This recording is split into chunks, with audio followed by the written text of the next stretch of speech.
नमस्कार साथियों। आज एक छोटा सा वीडियो मैंने बनाया है जिसमें हम प्रयास 2021 में जो बोर्ड परीक्षा होने वाली है, हमारी माध्यमिक शिक्षा बोर्ड परीक्षा, उसके लिए बच्चों के, छात्रों के उन्नयन हेतु जो विद्यालयी कार्य योजना बनाई जानी है उसके बारे में हम बात करते हैं। यह योजना परीक्षा में गुणात्मक सुधार हेतु बनाई जानी है कार्य योजना ये, और प्रत्येक विद्यालय हेतु बनाया जाना अनिवार्य है। तो ये हमारे जो कार्यालय निदेशक माध्यमिक शिक्षा राजस्थान बीकानेर के आदेश है दिनांक 8 फरवरी 2021 के, इसके अंतर्गत बनाई जानी है। तो सभी विद्यालयों को ये बनाई जाएगी। इसमें हम देखते हैं कि राजकीय माध्यमिक एवं उच्च माध्यमिक विद्यालयों के संस्था प्रधानों को बोर्ड परीक्षा परिणाम उन्नयन हेतु सार्थक कार्य योजना बनाकर क्रियान्वयन सुनिश्चित करने के निर्देश करने बाबत जो ये आदेश था हमारा, इसके अनुसार ही हम कार्य कर रहे हैं। तो प्रयास 2021 कार्य योजना और उसके क्रियान्वयन के इसके मद्देनजर देखिए, वर्तमान सत्र 2021 और इसमें सभी स्कूलों में ये बनाई जाएगी। प्रत्येक विद्यालय हेतु बनाया जाना अनिवार्य है।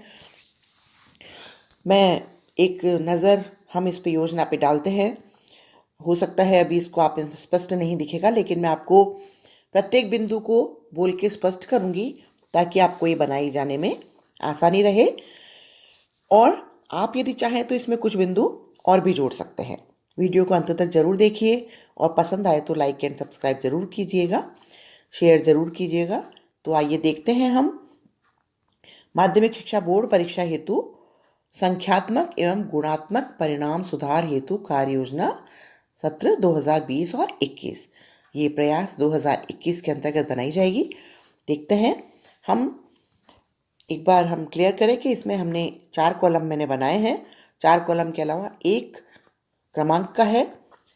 तो पहला जो कॉलम है हम देखते हैं क्रम संख्या, और उसके बाद है जो हमारा दूसरा कॉलम है परीक्षा परिणाम उन्नयन हेतु किए जाने वाले कार्य बिंदु। इसके पहले मैंने एक विषयाध्यापक के लिए जो कार्य योजना बनाई है, तो ये बिंदु लगभग एक जैसे ही हैं। उसके आगे हम पूरे विद्यालय की बनाएंगे।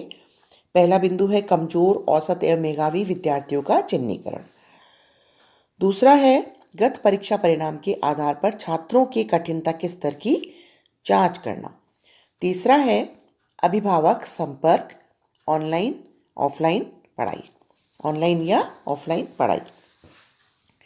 चौथा है मेधावी छात्रों का सूचीकरण करना, उनकी लिस्ट बनाना अलग अलग छात्रों की। पांचवा है गत वर्षों के मेरिट में आए छात्रों की उत्तर पुस्तिकाओं का अवलोकन करवाना। छठा है नवीन पैटर्न के अनुसार प्रश्न बैंक उपलब्ध करवाना।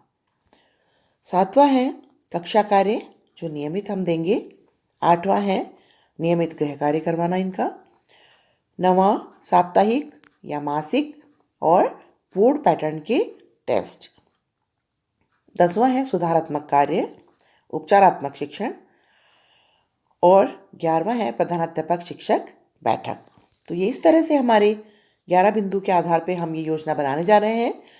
आपने जिन्होंने पहले ही योजना विषयाध्यापक स्तर पर बनाई है, तो यदि आप इसी को विद्यालय की योजना बनाना चाहते हैं तो आप बिंदु यही रखिए। उसके आगे विषयाध्यापक का भी लगभग इसमें सेम ही रहेगा, हम देखते हैं। और उसके बाद संस्था प्रदान और गुणात्मक सुधार कार्य योजना होगी। विषयाध्यापक द्वारा किए जाने वाले कार्य हम देखते हैं कि लिखित मौखिक जांच या गत परीक्षा परिणाम के आधार पर छात्रों का चिन्हीकरण करना। फिर दूसरा परीक्षा परिणाम के आधार पर छात्रों के कठिनता के स्तर की जांच करना। इसमें हम लिखेंगे कि विषयाध्यापक छात्रों के कठिनाई के स्तर की जांच करके उनकी कठिनाइयों का निराकरण करेंगे। तीसरा अभिभावक संपर्क या ऑनलाइन या ऑफलाइन पढ़ाई। इसमें है कमजोर छात्रों के अभिभावकों से संपर्क कर उनकी ऑनलाइन या ऑफलाइन पढ़ाई की अतिरिक्त व्यवस्था करना। फिर हम देखते हैं मेधावी छात्रों का सूचीकरण करना। इसमें हम क्या करेंगे, गत परिणाम, ये कक्षा जांच अथवा गृह कार्य आदि से मेधावी छात्रों का चयन कर उन पर विशेष मेहनत करना। किस लिए? मेरिट में आने हेतु उन पर विशेष मेहनत करना। गत वर्षों के मेरिट में आए छात्रों की उत्तर पुस्तिकाओं का अवलोकन करवाना, ये हमारा 5वां बिंदु है। मेधावी छात्रों को ऑनलाइन या ऑफलाइन उत्तर पुस्तिकाओं को समझाते हुए अवलोकन करवाना। छठा है नवीन पैटर्न के अनुसार प्रश्न बैंक उपलब्ध करवाना। 2020-21 के नए बोर्ड पैटर्न के अनुसार छात्रों को प्रश्न बैंक उपलब्ध करवाकर उनका अभ्यास करवाना एवं मॉडल पेपर पर कार्य करवाना। 7वां है कक्षा कार्य जो नियमित करवाएंगे हम। मुख्य टॉपिक अथवा पाठ के पश्चात कक्षा को दैनिक कक्षा कार्य करवाकर कठिनाई के स्तर को देखना। नियमित गृह कार्य लिखना अथवा याद करना देकर उसका फीडबैक नियमित रूप से लेना और जांच करना। 9वां है साप्ताहिक मासिक बोर्ड पैटर्न के टेस्ट। टॉपिक अथवा पाठ के अंत में बोर्ड पैटर्न के अनुसार छात्रों के टेस्ट लेकर छात्रों की गलतियों का निराकरण करवाना या कमियों का निराकरण करवाना। 10वां है सुधारात्मक कार्य अथवा उपचारात्मक शिक्षण।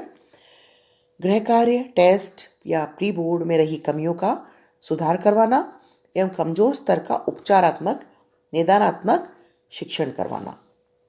11वां है प्रधानाध्यापक शिक्षक बैठक। बैठक में सीमा स्तर, औसत एवं मेधावी स्तर के छात्रों के रिपोर्ट, कॉपी एवं अन्य मुख्य बिंदु पर संस्था प्रधान से बातचीत करना।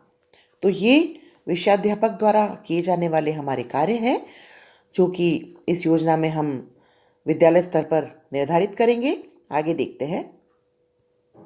हमारी योजना में हम देख रहे हैं प्रयास 2021 के अंतर्गत संस्था प्रधान द्वारा किए जाने वाले कार्य कौन से हैं। तो हम देखते हैं। इसी के साथ में हम आगे वाले कॉलम में इसको बनाएंगे।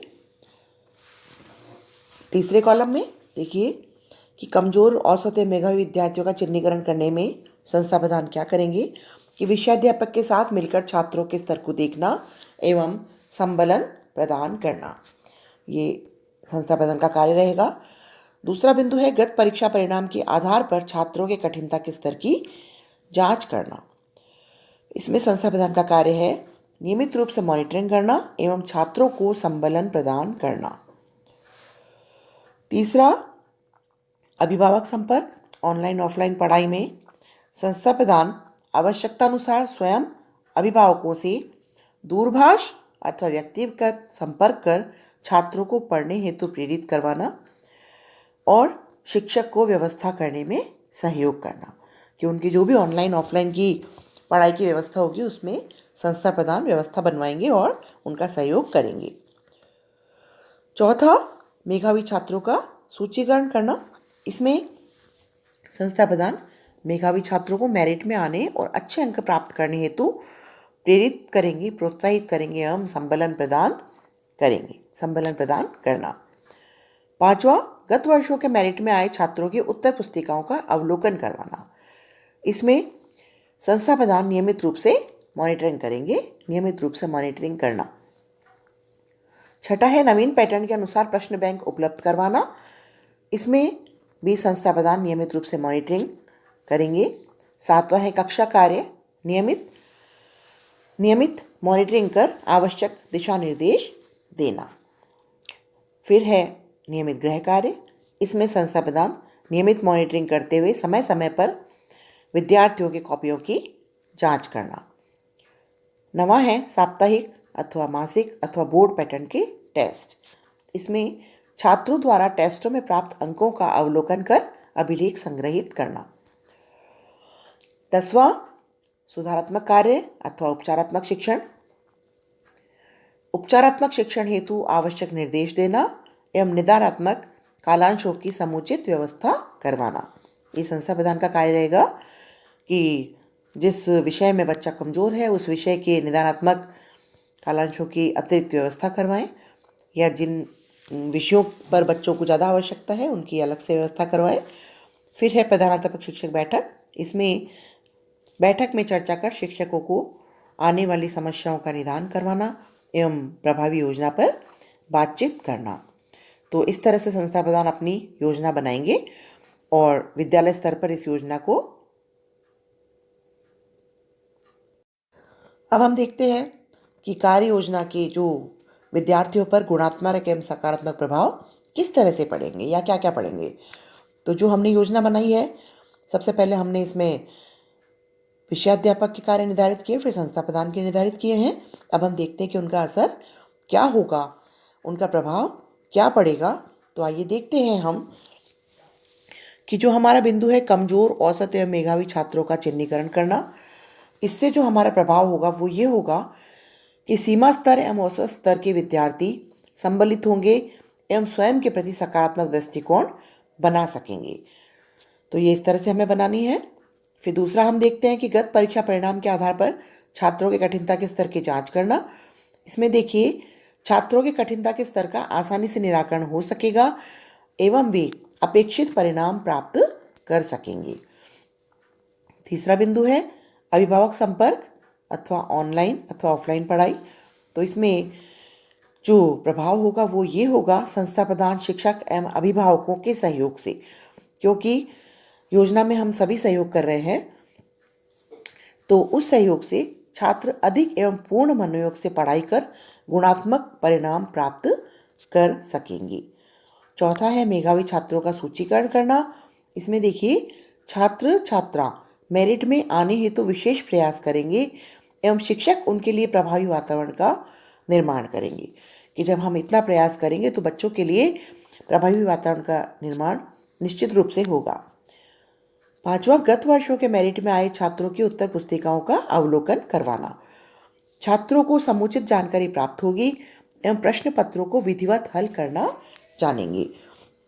जैसे ही बच्चे पुरानी जो मेधावी छात्रों की कॉपियां देखेंगे तो उन्हें समझ आएगा कि प्रश्न पत्र को किस तरह से हल किया जाता है, किस तरह से हमें कुछ चीज़ हाईलाइट करनी होती है, और सिस्टम से कोई भी जो हम पेपर हल करते हैं तो उसके अच्छे नंबर प्राप्त होते हैं। तो इससे उनको बहुत ही आसानी होगी देखने में, और हो सकता है कि कुछ बच्चे हमारे मेरिट में आ जाएं। विद्यालय से उनको लाने का हमें प्रयास करना है। छठा देखते हैं नवीन पैटर्न के अनुसार प्रश्न बैंक उपलब्ध करवाना। तो मॉडल पेपर एवं प्रश्न बैंक के द्वारा अभ्यास करने से परीक्षा परिणाम पर संख्यात्मक एवं गुणात्मक प्रभाव पड़ेगा। नियमित रूप से वो मॉडल पेपर हल करेंगे, प्रश्न बैंक में क्वेश्चंस देखेंगे तो अच्छे से याद कर पाएंगे चीज़ों को। नियमित रूप से दिनचर्या अच्छी होगी उनकी। सातवां हम देखते हैं कक्षा कार्य नियमित करवाना। नियमित रूप से पढ़ाई एवं सुधार कार्य करने की प्रवृत्ति विकसित होगी उनमें। ये प्रभाव होगा उनके ऊपर कि वे नियमित कार्य कर पाएंगे अपना। आठवां है नियमित गृह कार्य। तो इससे छात्रों के अधिगम स्तर में वृद्धि होगी। चाहे वे मौखिक कार्य करें, चाहे वे लिखित कार्य करें, उनसे उनका अधिगम स्तर अच्छा होगा। नवा है साप्ताहिक, मासिक और बोर्ड पैटर्न के टेस्ट लेना। इसमें प्री बोर्ड के अनुसार टेस्ट देने से परीक्षा देने की जो उनकी क्षमता है उसमें सुधार कर सकेंगे वे। 10वां है उपचारात्मक शिक्षण, सुधारात्मक शिक्षण, सुधारात्मक कार्य। सुधारात्मक, उपचारात्मक एवं निदानात्मक शिक्षण से संख्यात्मक एवं गुणात्मक सुधार होगा। 11वां है और अंतिम बिंदु है हमारा प्रधानाध्यापक शिक्षक बैठक। तो बोर्ड परीक्षा 2021 में गुणात्मक एवं संख्यात्मक सुधार हेतु विद्यालय में प्रभावी वातावरण का निर्माण होगा, और हम जो ये योजना बना रहे हैं उसमें हम सफलता प्राप्त करेंगे। यानी कि हमारा जो एक टारगेट है संख्यात्मक और गुणात्मक विकास करना, वृद्धि करना बच्चों की संख्याओं में, तो वो हम निश्चित रूप से प्राप्त कर सकेंगे। इसमें जो ये भी दिया है हमारे निर्देश कि राज्य के माध्यमिक या उच्च माध्यमिक विद्यालयों के संस्था प्रधानों को बोर्ड परीक्षा उन्नयन हेतु सार्थक कार्य योजना बनाकर क्रियान्विति सुनिश्चित करने के लिए निर्देशित करने बाबत दिनांक 8 फरवरी 2021 के आदेश हमारे आए थे, जो मैंने आपको प्रारंभ में दिखाए हैं। उसी के आधार पर हमें योजना बनानी है। तो आशा है आपको ये अच्छी लगी होगी योजना। यदि आपको अच्छी लगी है तो आप इसे लाइक, शेयर और सब्सक्राइब जरूर करें। धन्यवाद। आने वाली योजनाओं के साथ मैं आपसे जल्दी मिलूंगी। धन्यवाद।